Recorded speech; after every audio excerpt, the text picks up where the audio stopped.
Assalamualaikum warahmatullahi wabarakatuh. Jumpa lagi bersama saya Muhammad Syed Ramadan, tentunya di Operasi Obrolan Pejuang dan Aktivis Situbondo. Kali ini saya bersama Mas Muhammad Makbul ya, atau sering dipanggil Ibul. ya, sapaan akrabnya Mas Ibul ini. Dia adalah salah satu aktivis yang banyak juga di berbagai organisasi kepemudaan yang hari ini sudah aktif di berbagai organisasi juga. Selamat malam Mas Ibul. Selamat malam senior saya. Iya. Mas Said. Nah, hari ini kita sengaja berbincang-bincang persoalan game ya. Tentunya hari ini kan game itu menjadi kegelisahan bagi orang tua, banyak efeknya juga gitu. Kemudian apakah stigma yang dibentuk oleh masyarakat itu game ini adalah hal-hal yang negatif sampai hari ini. Ya. Sampai hari ini kita orang-orang tua khususnya mengira bahwa game itu hal yang sangat negatif, yang sangat merugikan gitu. Lebih baik belajar, lebih baik begini. Padahal di balik itu kita tahu bahwa ternyata game ini ada sisi-sisi baiknya. Kira-kira Mas Ibul selaku praktisi di dunia Mobile Legends ya, mulai dulu ya sampai hari ini, kira-kira seperti apa pandangan Mas Ibul terkait persoalan itu gitu. Hal yang perlu dirubah kalau menurut saya, Mas, bagaimana kita harus bisa meyakinkan orang-orang sekitar bahwa game itu tidak melulu tentang hal yang negatif. Contohnya seperti belajar akan berkurang, ibadah akan terganggu. Itu kan dari diri kita sendiri harus ada kontrol. Bagaimana kita harus bisa mengontrol, dan juga harus membatasi anak di bawah umur, harus diawasi. Kan banyak tuh di media sosial, di berita, anak kecil yang ngambil kotak amal lah demi top up, ngisi game lah. Sampai segitunya ya, sampai segitunya. Nah, itu peran orang tua juga harus penting. Karena game tidak melulu tentang negatif, tentang yang contohlah kita lihat di YouTube sekarang perkembangan game, contoh Mobile Legends, PUBG ataupun Free Fire berkembang pesat. Dan itu pun kita sudah dengan game itu kita bisa menyalurkan hasrat hobi kita yang lebih positif daripada kita anggaplah kumpul nggak jelas dengan nanti akan ujung-ujungnya obat-obatan terlarang, ataupun nanti kita bisa melakukan hal-hal yang tidak diinginkan, melanggar hukum. Kan lebih baik kita ngegame, meskipun dalam artian game kalau menurut masyarakat sekarang masih masyarakat berpandangan bahwa game itu buruk, game main meloloh gitu. Nah, itu yang harus kita rubah dari masyarakat ataupun orang tua kita. Ya, tapi kan kita perlu ya ada artinya, bukan berarti game ini secara mutlak itu baik, tidak. Tapi ada batasan-batasan tertentu yang perlu kita perhatikan. Misalnya kita mainnya dalam satu hari berapa jam. Apa ada batasan begitu atau gimana, Mas? Memang harus, Mas. Memang harus. Karena jika kita terus bermain, bukan masalah bukan masalah perkuliahan ataupun pembelajaran ataupun ibadah yang terganggu, maupun kesehatan juga. Kita main terlalu lama, saraf di tangan bisa kena, mata juga bisa sakit. Nah, lebih baik pro player aja sekarang yang ada di Indonesia itu main paling lama maksimal itu dibatasi 12 jam. 12 jam dari 24 jam. Iya, 12 jamnya itu untuk istirahat. Setengah hari. Setengah hari. Setengah hari. Iya. 12 jam. Setengah 20 dari 24 jam gitu. Ya cukup lama juga itu. Itu yang berlaga di kompetisi ya, yang pro. Untuk yang mula-mula lah menurut saya paling lama lah 3 jam. Apalagi yang kita yang hanya sekedar hiburan gitu. Kalau saya pribadi sih main paling lama 2 game, 4 game istirahat. Habis itu agak enakan lagi mood main. Oh begitu. Jadi ingat sahabat-sahabat gitu, kalau main game jangan terlalu lama, itu kan membahayakan. Jadi setelah main kita 1 kali 4 kali lah maksimal, 4 kali kita harus jeda untuk kita beraktivitas gitu.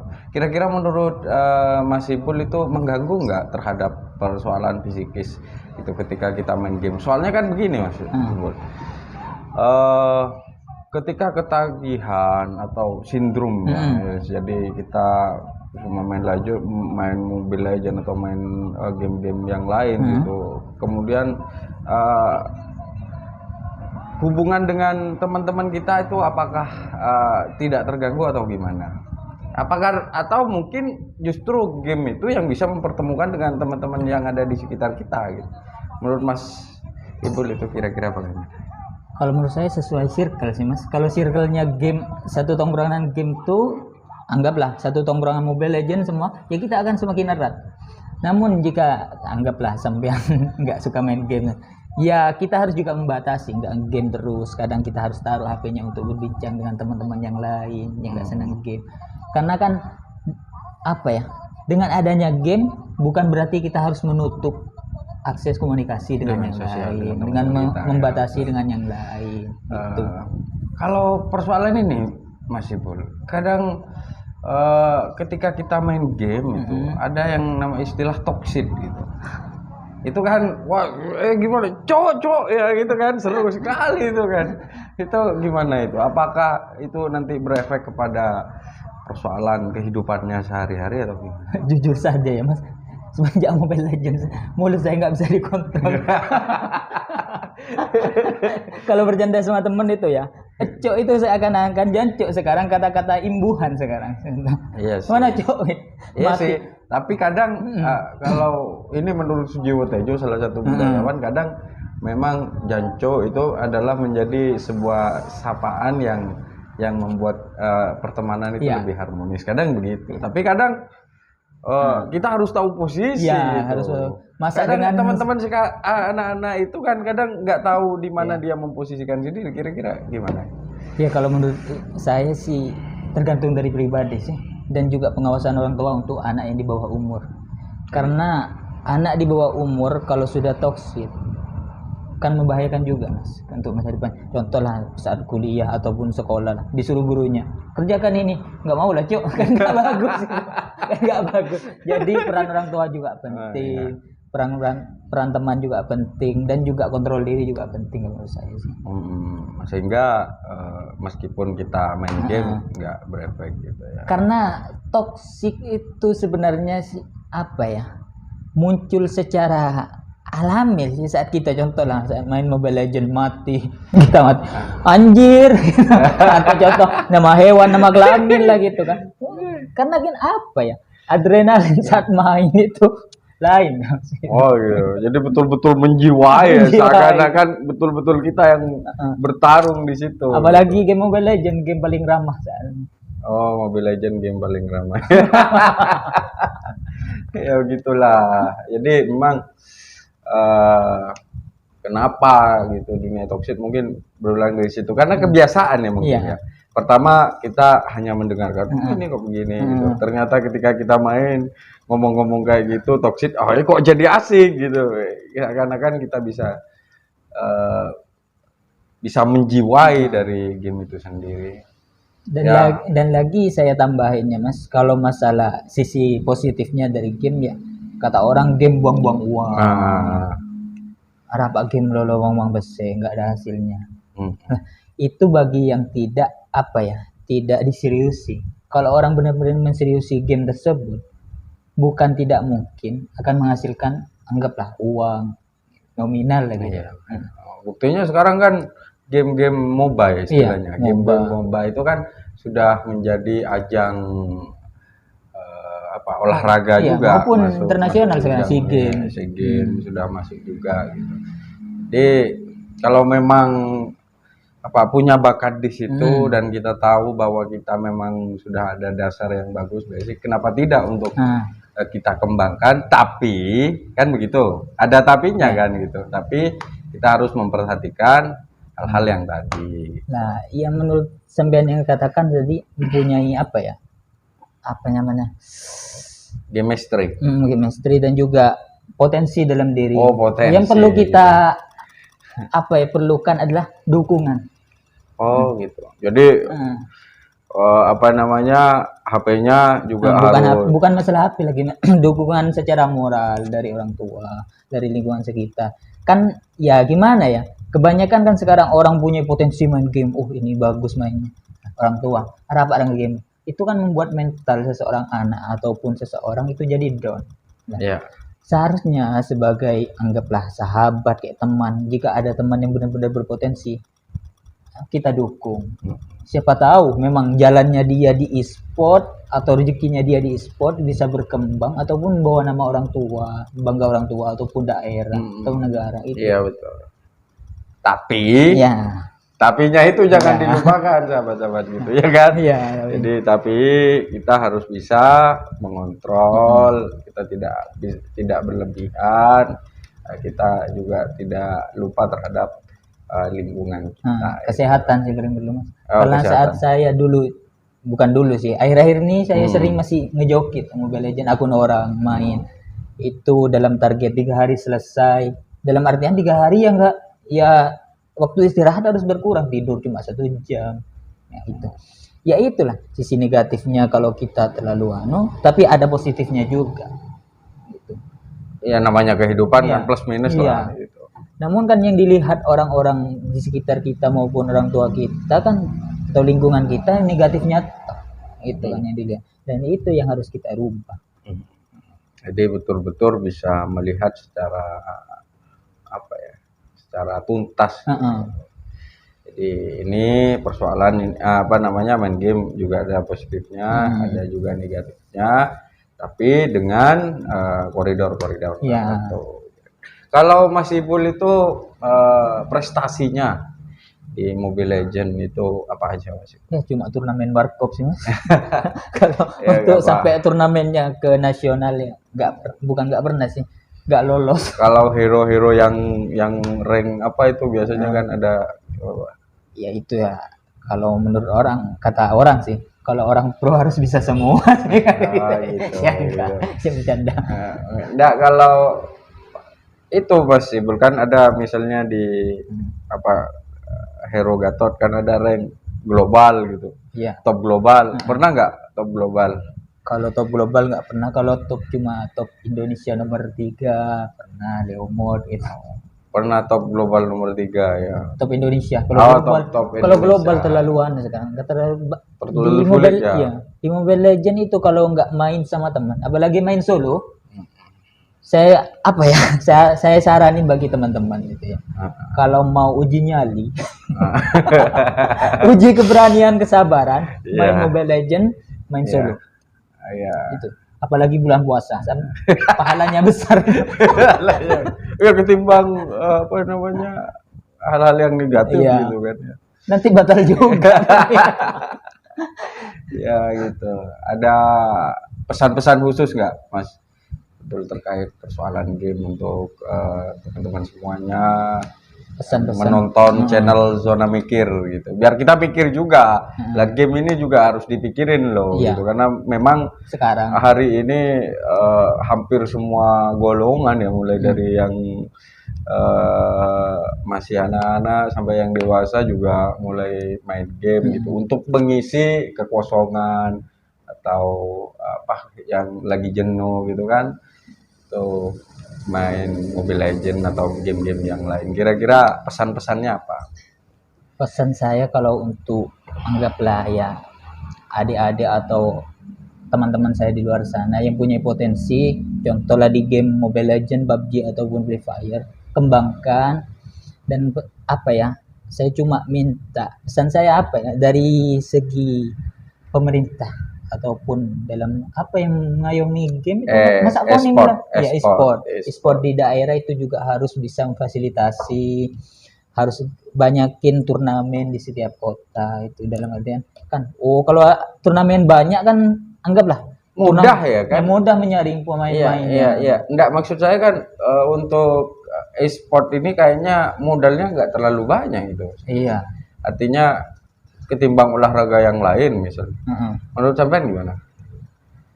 Agak banyak sih Mas modalnya. Apa? Minimal HP. Iya sih, device. HP, device itu kan setiap orang pasti punya. Berpengaruh. Gitu. Apalagi player itu kan pasti pasti punya HP lah.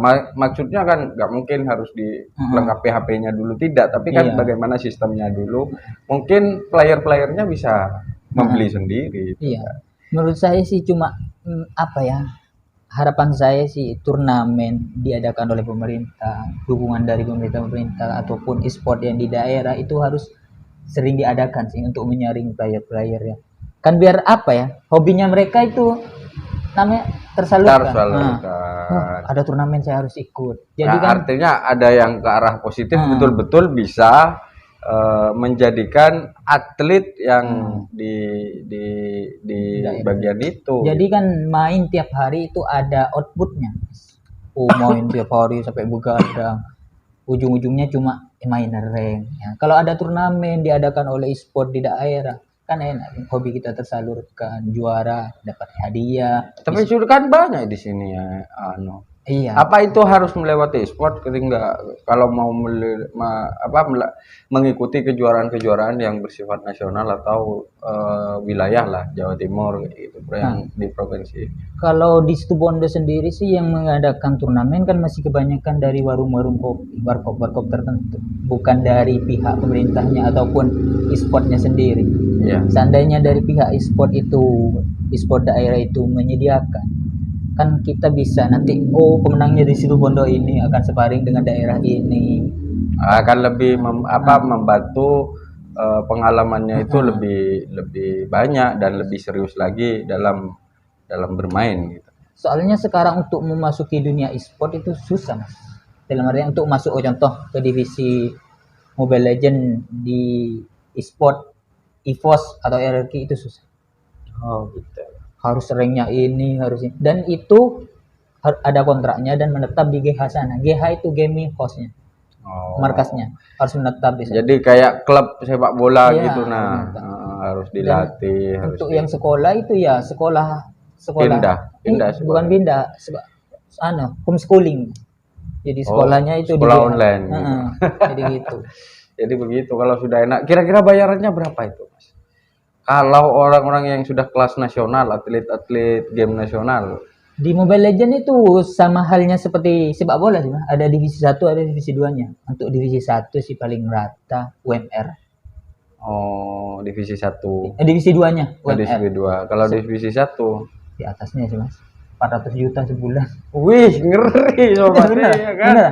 Ngeri kan? Saya kan bukan kalau hadiah kelas kalau nasional. MBL kan itu kelas nasional ya. Iya. MBL itu 4,4 M. 4,4 miliar. Dan liganya itu gitu 4 kan. liganya itu 6 bulan. 4 bulan. Selama liga itu bertarung dah habis-habisan 4 bulan. Ketemu ngarek ho. Iya. Nah, jadi kan apa yang kita keluarkan dari game tersebut, jika hobinya benar-benar kita salurkan dengan baik, pemasukannya akan lebih besar.